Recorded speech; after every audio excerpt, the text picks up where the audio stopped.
Leslie Smith, National Ozone Officer in the National Ozone Unit of the Energy Division, says World Ozone Day is worthy of celebration based on the records that show the Montreal Protocol is the most successful multilateral environmental treaty. Noting the many international successes of the protocol, Smith highlights that locally we have also contributed to the global landscape in protecting the ozone layer. So, for example, under the Montreal Protocol, we had an obligation to phase out CFCs, which is one of the most potent ozone-depleting substances, by the year 2010. In Grenada, we phased out these substances in 2006, 4 years ahead of the Montreal Protocol schedule. Subsequent to that, parties to the protocol were required to phase out another group of chemicals that are less ozone-depleting than the CFCs, and we have up to 2030 to phase these out.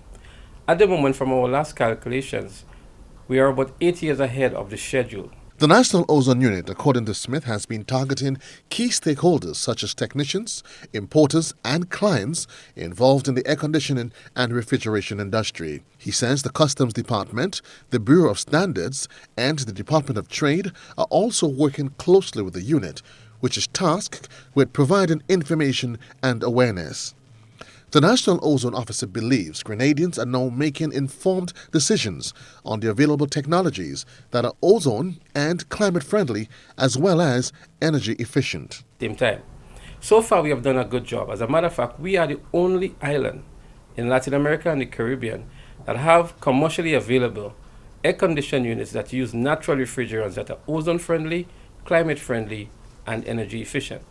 Smith says there are several planned steps to be taken as they continue to protect the ozone layer.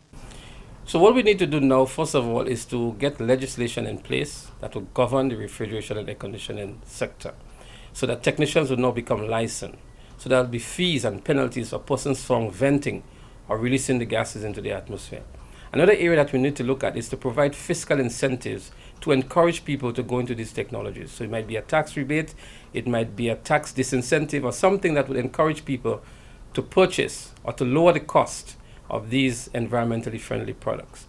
Grenada has made significant progress, including being one of the 3 countries in the Caribbean to ratify the Kigali Amendment of the Montreal Protocol.